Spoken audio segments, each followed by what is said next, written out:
لاش بے گور و کفن شاہ شہیداں کی رہی ہو کے پابند رسل شام چلی بنت علی ہو کے پابند رسل شام چلی بنت علی لاش بے گور و کفن شاہ شہیداں کی رہی لاش بے گور و کفن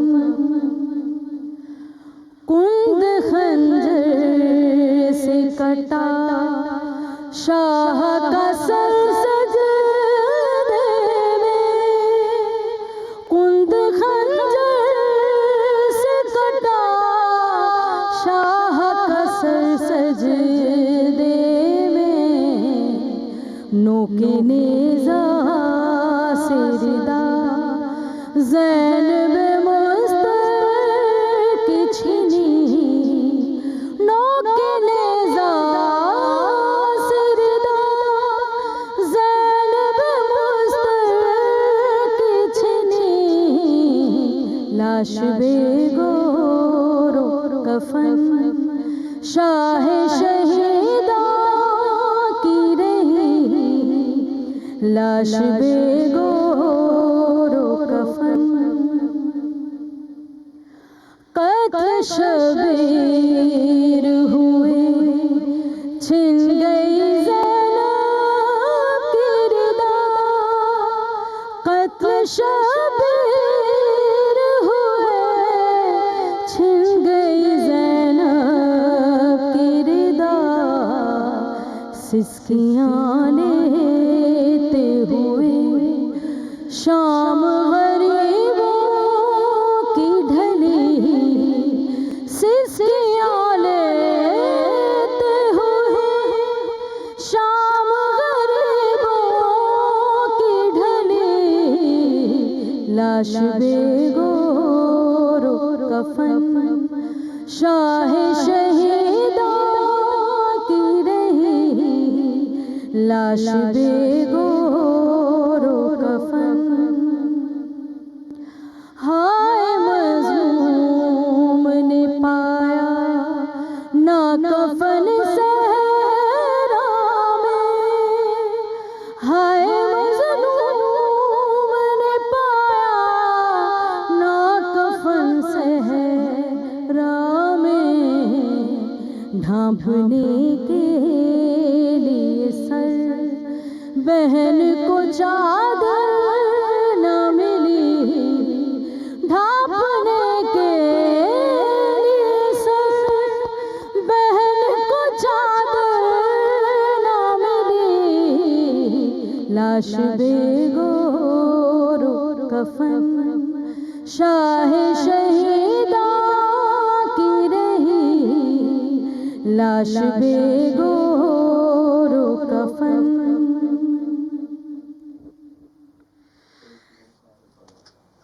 بسم اللہ الرحمن الرحیم السلام علیکم ورحمۃ اللہ وبرکاتہ اللہم صلی علی محمد وعلی محمد رب اشرح لی صدری ویسر لی امری واحلل عقدۃ من لسانی یفقہوا قولی آمین۔ خواتین حضرات آپ دیکھ رہے ہیں کتب آن لائن اور میں ہوں بلال کتب۔ جنگ جمل کے بعد امام علی سلام اللہ جو ہے وہ نماز سب کو پڑھا رہے تھے۔ اس میں بڑے پرانے صحابی تھے دو موجود، ایک عمران ابن حسیب تھے، بزرگ تھے، اور ایک مطرف ابن عبداللہ تھے۔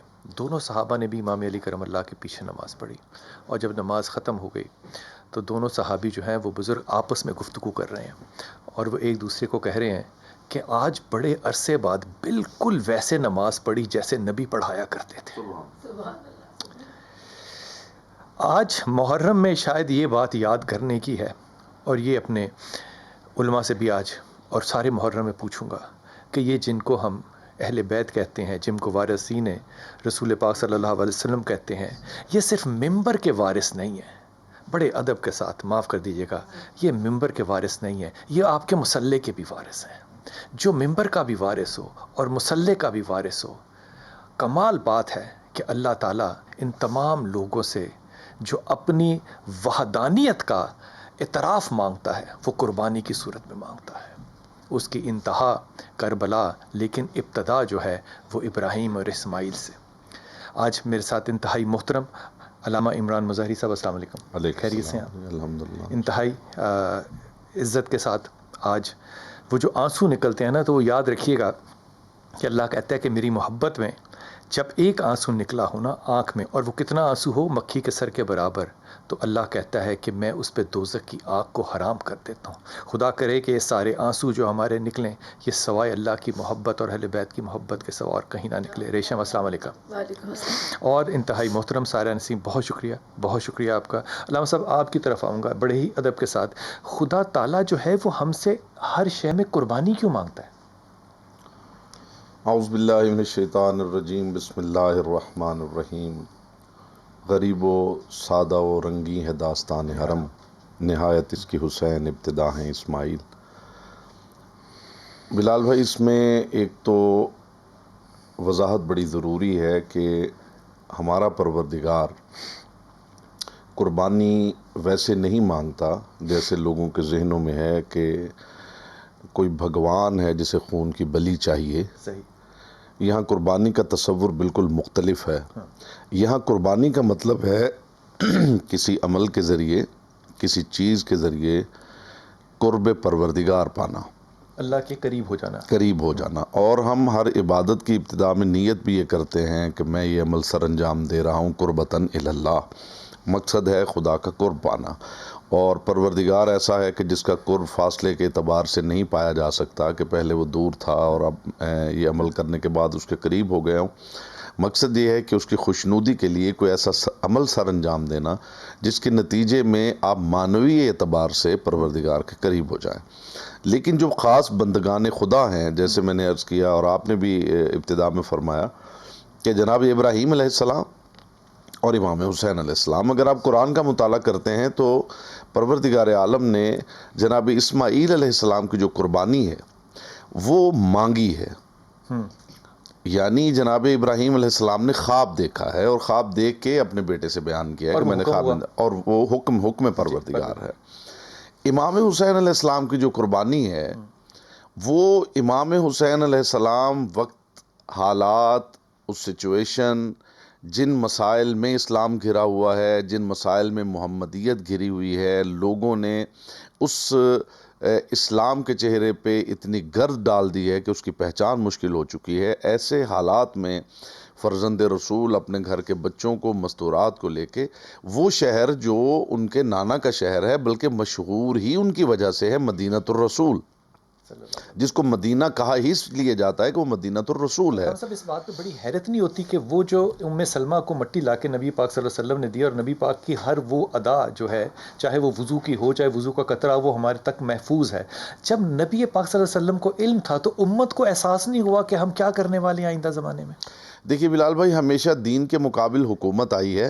حکومت جسے بھی حاصل ہوتی ہے وہ اپنے اس جاہ و حشم میں اور اس عیش و عشرت میں اتنا گم ہوتا ہے کہ وہ اسے کھونا نہیں چاہتا. وہ تخت و تاج، وہ آسائشیں، وہ ساری چیزیں جو ہیں وہ کسی صورت بھی انہیں کھونا نہیں چاہتا، اور وہ سب کچھ جانتا ہے. آج بھی حالات یہی ہیں، کل بھی یہی تھے، ماضی میں بھی، اور بہت زیادہ پیچھے ماضی میں چلے جائیں تو بھی حالات یہی تھے. لیکن ایک فرق بہت بڑا ہے حضرت، آپ کی اجازت کے ساتھ، میں غلط ہوں تو مجھے آپ نے درست کرنا ہے. ایک بہت بڑا فرق ہے حضرت ابراہیم علیہ السلام، اسماعیل علیہ السلام کی قربانی میں اور کربلا کی قربانی میں. سبق ہی مختلف ہے. حضرت ابراہیم جب اپنے بیٹے کو کہتے ہیں تو بیٹا ہے چھوٹی عمر کا. اب وہ چھوٹا بیٹا جو ہے وہ اپنے والد کو، دونوں نبی ہیں، وہ ان کو تسلی دے رہے ہیں کہ ابا جان آپ چھری چلا لیجئے مجھ پہ، اللہ کا یہ حکم ہے. نبی وہ ہے تو وہ بھی نبی، لیکن دیکھیں ہو سکتا ہے کہ آپ کا دل بیٹے پہ چھری چلاتے ہوئے تھوڑا سا گھبرا جائے، تو آپ ایسا کیجئے کہ میرے گلے پہ چھری نہ چلائیں، مجھے الٹا کر کے لٹا دیں. ایسا ہے قرآن میں بھی ہے کہ طلّہ للجبین، پیشانی الٹا کے کر کے بال. لٹا لیں اور اپنی آنکھوں پہ پٹی باندھ لیں. آپ کے دل میں میرے لیے، بیٹے کے لیے کوئی نرمی نہ آ جائے. لیکن جب میں شہادت امام حسین دیکھتا ہوں تو میں امام علی اصغر کو دیکھتا ہوں، میں امام اکبر کو دیکھتا ہوں. یہ وہ شہادتیں ہیں جو بیویوں کے سامنے بھی ہوتے ہیں، امام کے سامنے بھی ہوتی ہیں. لیکن یہ صرف شہادت نہیں ہے، وہ جو جذبہ ہے نا شہادت کا، لاشوں کو اٹھانا جا کے، یہ کو خدا کی طرف سے ہو بات تو جذبہ آتا ہے. باپ اپنے بیٹے کی لاش کو کیسے اٹھا سکتا ہے؟ اس سارے ماحول میں محرم میں دل کی کیفیت کیوں بدل جاتی ہے؟ بدلتی تو ہے نا. جی بلال بھائی،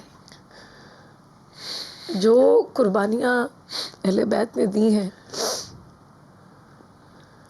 میں زندگی میں نے بہت کچھ کھویا، اپنے خونی رشتوں کو کھویا. مجھے لگتا تھا میرا غم بہت بڑا ہے. ماں باپ چلے گئے، باپ نہیں دیکھا. جب ابھی بھائی کی ڈیتھ ہوئی تو صرف ایک بات ہی مجھے حوصلہ دیتی تھی، وہ بات یہ تھی کہ جب بھی میں واقعہ کربلا کے بارے میں سوچتی تھی، غم حسین کے بارے میں سوچتی تھی، تو مجھے اپنا غم چھوٹا لگتا تھا، پھر غم نہیں لگتا تھا. تو یہ کہا بھی گیا کہ آپ کو جب اپنا غم بہت بڑا لگنے لگے تو ہمیشہ غم حسین کے بارے میں سوچیں آپ.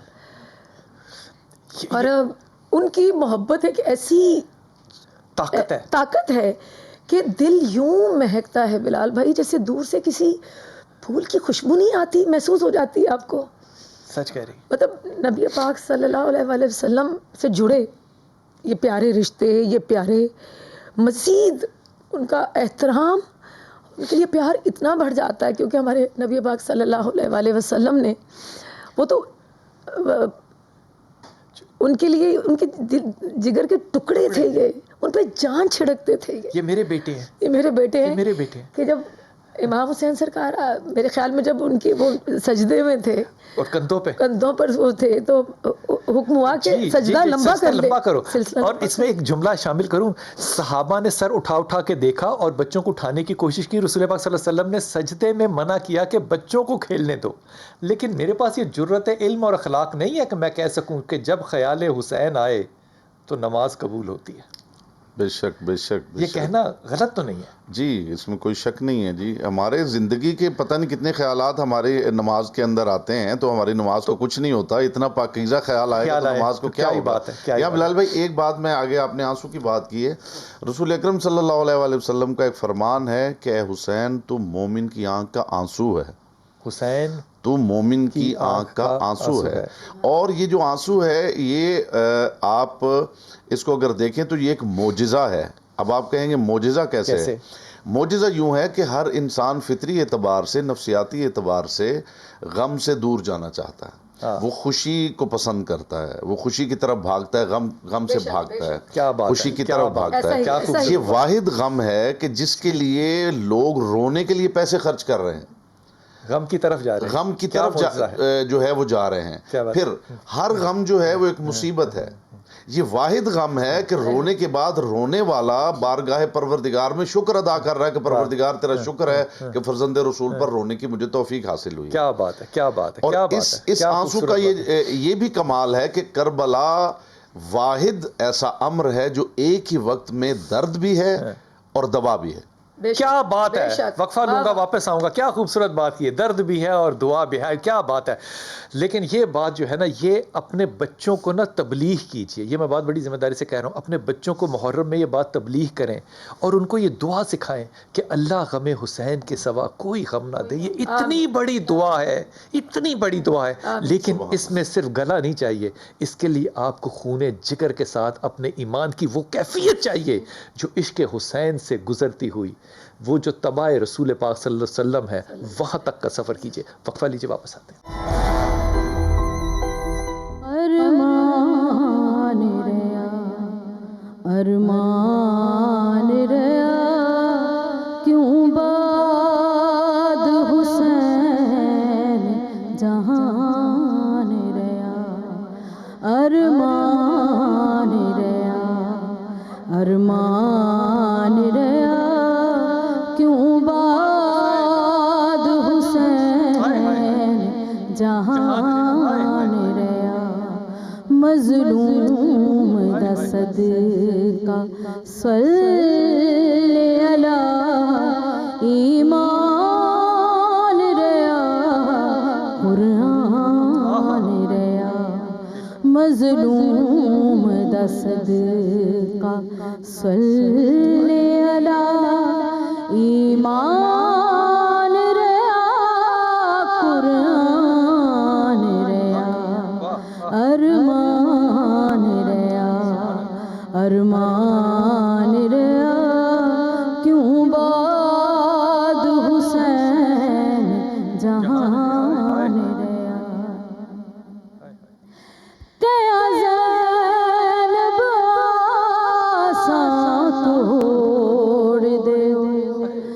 چدراں دی ضمانت موڑ دے کیا زینب آساں توڑ دے چدراں دی ضمانت موڑ دے دکھیاریو بیبیو زینب دا غازی نہ رہیا نامان رہیا دکھیاریو بیبیو زینب دا غازی نہ رہیا نامان رہیا ارمان رہیا ارمان رہیا کیوں بعد حسین جہان رہیا فرمایا نو زینب نے نہیں بھولنے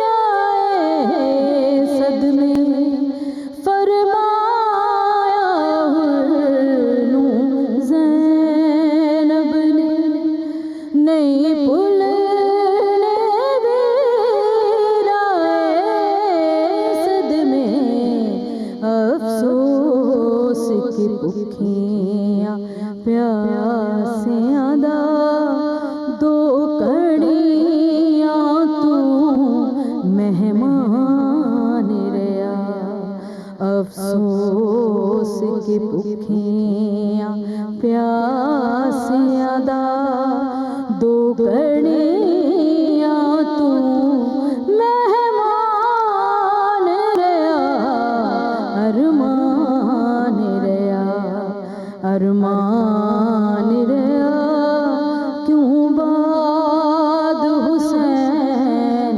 جہان رہیا مظلوم دا صدقہ صلی علی ایمان رہیا قرآن رہیا مظلوم دا صدقہ صلی علی ایمان رہیا قرآن رہیا ارمان رہیا ارمان رہیا کیوں بعد حسین جہان رہیا.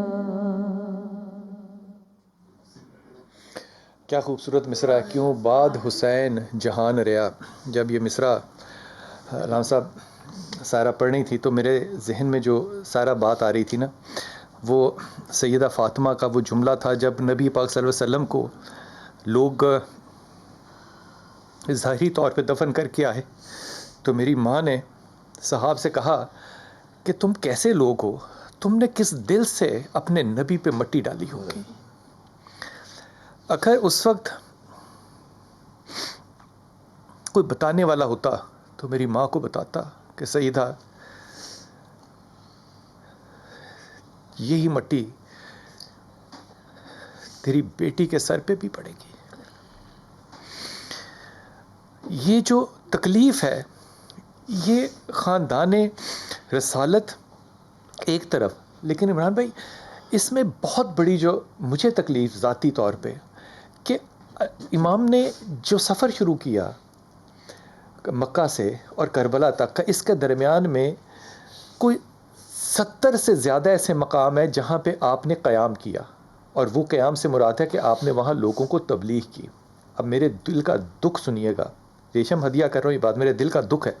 آپ نے لوگوں کو بتایا میں حسین ہوں، میں نبی کا نواسا ہوں. لوگوں کو بتایا نا کہ میں ہوں نواسا.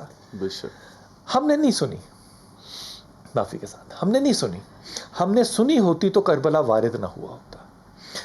آج بھی ہم نبی کی بات کو اپنے مزاج کے مطابق ہی سننا چاہتے ہیں. مزاج تو ہمارے بھی نہیں بدلے نا. ہم تو معافی کے ساتھ کوفی کہہ دیتے ہیں، جیسے کہ یہ اپنے بیان سے بدل کے ہم خود بہت بڑے ویسے ہی لوگ ہیں.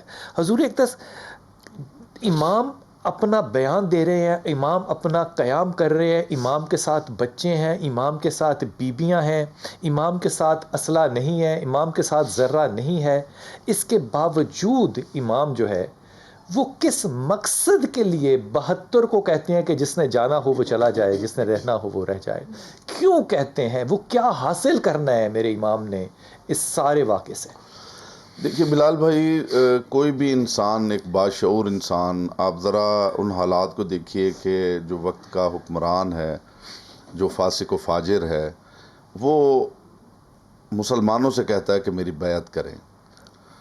ایک باشعور انسان سوچتا ہے کہ شریعت بھی آپ کو یہ اجازت دیتی ہے کہ جب آپ کو جان کا خطرہ ہو تو آپ کے لیے حرام حلال ہو جاتا ہے. ایسی صورتحال میں ایک باشعور انسان کیسے ممکن ہے کہ وہ بیعت نہیں کرتا، بلکہ اپنے گھر کے بچوں کو، مستورات کو، اپنے بوڑھے ساتھیوں کو ساتھ لے کے وہ گھر سے نکل جاتا ہے، اور ایسے گھر سے کہ جس گھر سے اتنی محبت ہے کہ سرکار باقر العلوم علیہ السلام سے بعد کربلا کسی نے پوچھا کہ فرزند رسول آپ سارے مارکے میں مدینہ سے مکہ، مکہ سے کربلا، پھر شام، پھر واپس مدینہ، یہ سارا سفر آپ نے دیکھا ہے، سب سے زیادہ آپ کو تکلیف کہاں ہوئی؟ تو وہ رو پڑے اور رو کے فرمایا کہ مجھے سب سے زیادہ تکلیف اس وقت ہوئی ہے کہ جب میرے جد حسین ابن علی علیہ السلام مدینہ چھوڑ رہے تھے تو میں دروازے کی اوٹ سے دیکھ رہا تھا کہ وہ دیواروں کے بوسے لیتے تھے اور رو رو کے کہتے تھے کہ نانا ساری امت سو رہی ہے اور میں آپ کی بیٹیوں کو لے کے آپ کا شہر چھوڑ کر جا رہا ہوں. فرزند رسول نے یہ ثابت کر دیا ہے کہ اگر پروردگار عالم واقعاً موجود ہے اور اس کی توحید پہ کوئی گواہی ہو سکتی ہے، کوئی شاید سند ہو سکتی ہے، تو میں سمجھتا ہوں کہ تاریخ ہست و نیست میں حسین ابن علی علیہ السلام کے سجدے سے بڑھ کے کوئی گواہی نہیں ہو سکتی. اس کی وجہ یہ ہے کہ اگر پروردگار ہے، اگر وہ واحد و یکتا ہے، اور اگر اس کا دین سچا ہے، تو پھر امام حسین علیہ السلام نے میدان کربلا میں جو سر سجدے میں رکھا ہے، اور علی اکبر جیسا شہزادہ دینے کے بعد، علی اصغر جیسا ششماہا دینے کے بعد، اتنے اطمینان سے سر اقدس جو ہے زمین پہ رکھا ہے کہ اس پیشانی کے زمین پہ آنے سے میں سمجھتا ہوں کہ لوح محفوظ پہ یہ ثبت ہو گیا ہے کہ لا الہ الا اللہ. اور اس کی وجہ یہ ہے کہ اگر توحید پیش نظر نہ ہوتی فرزند رسول کے، اگر یہ دین پیش نظر نہ ہوتا، تو مجھے بتائیے کیا آپ کا شعور آپ کو اجازت دیتا ہے کہ آپ اتنا بڑا نقصان کروا لیں بغیر کسی وجہ کے، جبکہ آپ کا دین آپ کو اجازت دے رہا ہے کہ ایسی صورتحال میں آپ جو حالات ہیں ان کے مطابق اپنے آپ کو ڈھال لیں. فرزند رسول کا یہ کرنا. اور یہاں ایک اور بات میں بلال بھائی، بڑی اہم بات ہے، لوگ یہ سمجھتے ہیں کہ فوج یزید نے امام حسین علیہ السلام کو مدینہ سے نکال کے مکہ سے اور سارا گھیر کے انہوں نے کربلا میں مارا ہے، جبکہ ریالٹی یہ ہے کہ حسین علیہ السلام یہ جانتے تھے کہ اگر وہ مدینہ میں رہتے تو وہ مدینہ میں انہیں مار دیا جاتا. مکہ میں جب حج کے احرام انہوں نے باندھے ہیں تو حاجیوں کی صورت میں قاتل جو تھے وہاں پہ موجود تھے، انہیں وہاں پہ مار دیا جاتا. خون بہانا حرام ہے. امیر المومنین کو مار دیا گیا، حسن مجتبیٰ علیہ السلام کو زہر دے دیا گیا، کسی کو پتہ نہ چل سکا کہ کون تھا اور کس نے بھیجا اور کیا ہوا. حسین علیہ السلام کو اگر مدینہ میں مار دیا جاتا قاتل چھپ جاتا، مکہ میں مار دیا جاتا قاتل چھپ جاتا، راستے میں کہیں مار دیا جاتا قاتل کا پتہ نہ چلتا. میں یہ سمجھتا ہوں کہ فوج یزید نے حسین علیہ السلام کو کربلا میں گھیر کے نہیں مارا، بلکہ فرزند رسول نے اپنی حکمت و دانائی سے فوج یزید کو کربلا میں گھیر کے مار دیا ہے. کیا بات ہے! ہمیشہ کہ اب کوئی مکر نہیں سکتا کہ حسین ابن علی کا قاتل. کیا بات ہے، کیا بات ہے، کیا خوبصورت بات کی ہے. ریشم، آپ سے میں نے سننا ہے تحت اللفظ کلام، آپ وہ تیار کر لیں، لیکن اس کے درمیان ایک ہدیہ کرنا ہے میں نے آپ سے حضور اقدس. وہ جو آپ نے کہا نا کہ صحابہ میں سے بزرگ صحابی بھی تھے، تو وہ حبیب ابن مظاہر جو ہیں وہ بڑے بزرگ تھے، اور رسول پاک صلی اللہ علیہ وسلم کے ساتھ ان کا وقت گزرا ظاہر ہے. تو جب وہ امام نے کہا کہ آپ بزرگ ہیں، آپ تو چلے جائیے، تو انہوں نے اپنا امامہ اتارا اور اپنے پیٹ پہ باندھا اور پیٹ کو اندر کر کے سینہ باہر کیا، کہا کہ آپ نے مجھے کیسے کہا کہ آج بھی اگر آپ دیکھیے یہ قبولیت کی گھڑیاں ہوتی ہیں. آج بھی اگر آپ امام کے روضے پہ جائیں تو آپ کو سب سے پہلے جو پروٹوکول ہے نا اس کے تحت آپ کو حبیب ابن مظاہر کے جانا ہے, ان کو سلام کرنا ہے, اور یہ گواہی دیتے ہوئے کہ جس طرح امام علی کے گھر اگر کبھی آپ کو جانے کا اتفاق ہو, وہاں پہ بھی جہاں سے کنویں کی انٹرنس ہے, اب وہ بیک سائڈ ہے لیکن وہ پہلے فرنٹ سائڈ تھی, سب سے پہلے وہاں پہ حضرت عباس کا کمرہ ہے امام علی کے گھر میں داخل ہونے سے پہلے. یہ محبتیں جو ہیں یقین کیجئے یہ صرف اسی وقت قائم رہ سکتی ہیں جب آپ کا ایمان سچا ہو, آپ نے اللہ کی توحید کے لیے کام کیا ہو, اور نبی کی اس حدیث پہ آپ مکمل اترتے ہوں کہ آپ نے محبت بھی اللہ کے واسطے کرنی ہے اور آپ نے نفرت بھی اللہ کے واسطے کرنی ہے. جب تک آپ کا یہ ایمان کامل نہیں ہو سکتا, جب تک آپ اس مکمل ضابطۂ حیات کو اپنی زندگی کا ایمان نہیں بنا لیتے. وقفہ لیں گے اور واپس آئیں گے تو یہ کلام یہ جو ہدیہ کریں گی ریشم آپ کو انشاءاللہ, اس کو آپ نے اپنے کانوں سے نہیں, اس کو آپ نے اپنے دل کے ان رازدار خانوں سے سننا ہے جس میں چھوٹی چھوٹی سی محبت حسین ہم نے چھپا کے. بسم اللہ الرحمن الرحیم. تحت اللفظ جو ہے یہ وہ ضابطہ ہے پڑھنے کا جس کو کہ جب امیر نئیس اور دبیر نے جب یہ شروع کیا مرثیہ لکھنا تو لوگوں کو یہ علم نہیں تھا کہ مرثیے میں محبت کا صرف اظہار نہیں ہوتا, مرثیے کے اندر تاریخ کا بھی اظہار ہوتا ہے. تو جو مصائب پڑھے جاتے ہیں مجلس میں ان کی کثرت بھی جو ہے وہ میر انیس اور میر دبیر نے بنائی. یہ محبت کی ارتقا نہیں ہے, یہ محبت کی انتہا ہے جو ہم اپنے تائیں اپنے امام کو ہدیتاً پہنچاتے ہیں. بسم اللہ. شرف کے شہر میں ہر بام و در حسین کا ہے. شرف کے شہر میں ہر بام و در حسین کا ہے. زمانے بھر کے گھرانوں میں گھر حسین کا ہے. شرف کے شہر میں ہر بام و در حسین کا ہے. زمانے بھر کے گھرانوں میں گھر حسین کا ہے. فراتے وقت رواں دیکھ, فراتے وقت رواں دیکھ, سوئے مقتل دیکھ. جو سر بلند ہے اب بھی وہ سر حسین کا ہے. فراتے وقت رواں دیکھ, سوئے مقتل دیکھ. جو سر بلند ہے اب بھی وہ سر حسین کا ہے. زمین کھا گئی کیا کیا بلند و بالا درخت. زمین کھا گئی کیا کیا بلند و بالا درخت. ہرا بھرا ہے جو اب بھی شجر حسین کا ہے. زمین کھا گئی کیا کیا بلند و بالا درخت. ہرا بھرا ہے جو اب بھی شجر حسین کا ہے. کہاں کی جنگ کہاں جا کے سر ہوئی ہے کہ اب تمام عالم خیر و خبر حسین کا ہے. محبتوں کے حوالوں میں ذکر آنے لگا, محبتوں کے حوالوں میں ذکر آنے لگا. یہ فضل بھی تو میرے حال پر حسین کا ہے. سلامت رہیے. حضور شافع محشر علی کہیں کہ یہ شخص, حضور شافع محشر علی کہیں کہ یہ شخص گناہ کار بہت ہے مگر حسین کا ہے. سبحان اللہ سبحان اللہ. اللہم صلی علی محمد وآل محمد. ریشم آپ اگر میں غلط ہوں تو مجھے آپ درست کر دیجیے گا.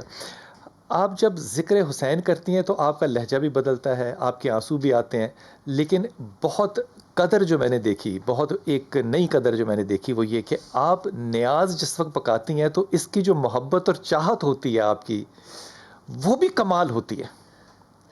بلال بھائی سیکھا ہے کسی سے یا دل میں آیا, کیا ہوا؟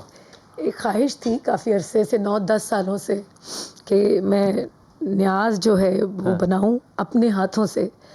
میں جب سے کام کر رہی ہوں شوبز میں تو جب بھی پیسے کما کے گھر لے کر آتی تھی تو اس میں سے میں نیاز کے پیسے, صدقے کے پیسے, خیرات کے پیسے جو تھے وہ الگ کر دیتی تھی. لیکن کبھی خود نہیں پکائی تھی, بنواتی تھی میں. بھولا بھائی ہیں تو ان سے پنجتن پاک کی 5 دیگیں جو ہیں وہ میں ہمیشہ بنواتی تھی.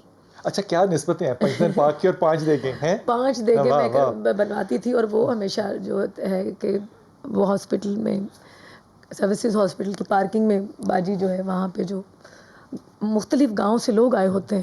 اچھا یہ پکانا جو ہے اچھا. یہ جذبہ بھی مختلف ہے. ہاں لیکن میری خواہش بہت پرانی تھی لیکن پوری نہیں ہو رہی تھی.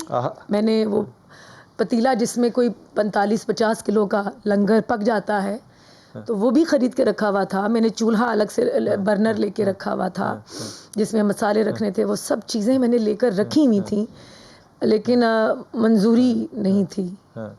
تو پچھلے 3 سال پہلے مطلب 3 محرم پہلے اس دفعہ یہ چوتھا محرم نہیں تیسرا محرم ہے. تو میں نے جو ہے وہ کوئی نیاز بنائی اپنے ہاتھوں سے. میں نے باخدا میرا رب جانتا ہے میں نے کسی سے کچھ نہیں پوچھا اور بنائی اپنے اندازے سے. وہ جو مسالے ہیں وہ سارے اس میں ڈالے. تو نیاز جب بن گئی تو وہ بنی کوئی 301 بندے کی. اگلے دن میں نے ٹرائی کی 500 بندے کی. میں نے کہا یا اللہ پاک جی اتنا کر دیا, اے اللہ تو جانتا ہے کہ میں کن کے لیے نیاز بنانا چاہتی ہوں اور کن کو نظر کرنا چاہتی ہوں, تو میری مدد فرما. اور میں نے وہ برنر پہ چولہا رکھا. اس میں میں خیر لہسن ادرک ٹماٹر اور ہری مرچوں کی جو پیسٹ ہے وہ بہت زیادہ ڈالتی ہوں تاکہ وہ ٹیسٹ آئے. صحیح. اور میرے گھر میں جس طرح کا پکتا ہے میری کوشش ہوتی ہے میں سارے مسالے ڈالوں اس سے بھی بہترین پکے, کیونکہ وہ امام حسین سرکار کی نظر کرنی وہ نیاز. تو وہ میں نے 9 پوری محرم بنائی. 10ویں کو کیونکہ بانٹنے میں دقت ہوتی ہے تو پھر 10ویں کی جو نیاز تھی میں نے کلوں والے دن 12ویں محرم کو بنائی. یہ میرے 10 دن پورے ہو گئے. اور یقین کریں میرے حالانکہ سروائکل میں بون گرو کر گئی ہے تو میں سر جھکا کے جب وہ پھیرتی ہوں تو وہ 45-50 کلو ہوتے ہیں. مجھے کبھی ایک لمحے کے نہیں لگا کہ میں کبھی تھک گئی ہوں. اور وہ پکا کے میں اتنی خوش ہوتی ہوں بلال بھائی کہ مجھے لگتا ہے میں نہیں پکا رہی. مجھے اللہ طاقت دیتا ہے کہ بنا, کیونکہ میری جب خواہش میں زیادہ میں نے اللہ سے کہا کہ یا اللہ تم مجھے میری مدد فرما. میں بنانا چاہتی ہوں لیکن میں خود پکانا چاہتی ہوں, اپنے گھر کی آنچ پہ پکانا چاہتی ہوں. میں تمام دیکھنے والوں سے کہوں گی کہ ہم نیازیں بنواتے ہیں, ہم بانٹتے ہیں, لیکن کوشش کریں کہ کچھ نیاز اپنے گھر کی آنچ پہ اپنے گھر کی آگ پہ ضرور پکائیں. آپ کی آنے والی مصیبتیں پریشانی اور بیماریاں دور ہوتی ہیں ہمارے پنجتن پاک کے گھرانے کے صدقے میں, نبی پاک کے صدقے میں. تو میں نے یقین کرے بلال بھائی جو خوشی یہ کام کر کے میں نے بڑا کام کیا. میں نے اللہ نے بڑی پیسے دیے, دولت دی, ہر چیز دی. مجھے جو کام یہ کر کے خوشی ملتی ہے اور میں چہکتی ہوں, جو سکون مجھے امام حسین سرکار کی نظر نیاز پکانے میں آتا ہے, میں تصور بھی کسی کو لفظوں میں اپنی فیلنگز بیان ہی نہیں کر سکتی بلال بھائی. جو خوشی میں دنیا کے سب سے خوش ترین عورت محسوس کرتی ہوں خود کو. ورنہ مطلب ارد گرد جو دیکھ رہی ہوتی ہوں نا اتنی دکھ اور تکلیفیں. پہلے تو میں نے صرف محرم میں پہلا سال, لیکن 2 سال سے ایسا ہے کہ میں نے کہا صرف محرم ہی کیوں. بڑی نیاز پھر میں 40ویں پہ بھی کرتی ہوں, پکاتی ہوں.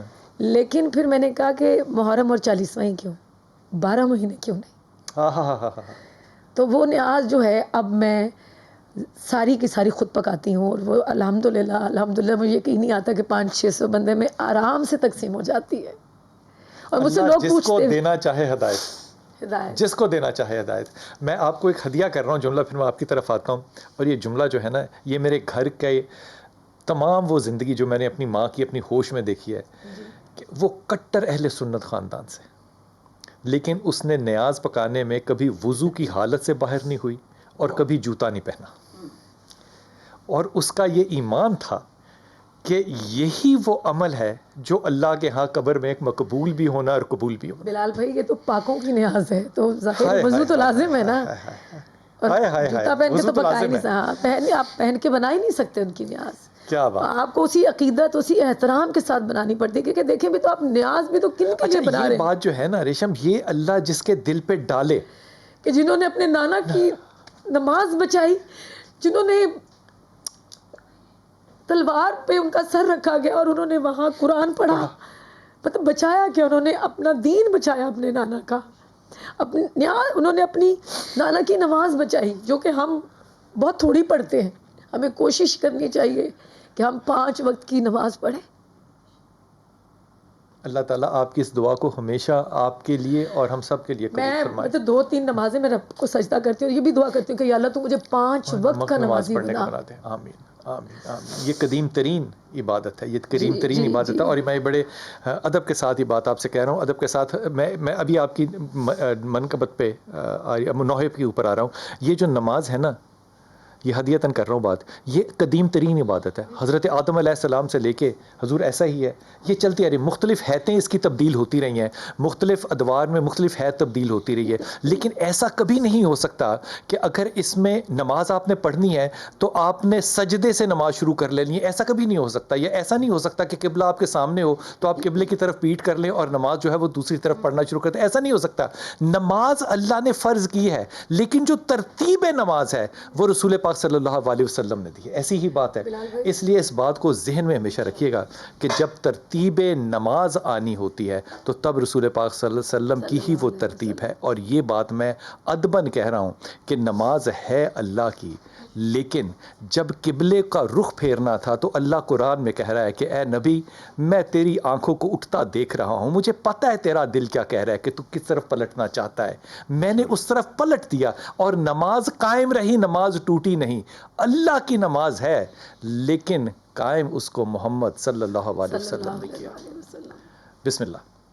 بیرے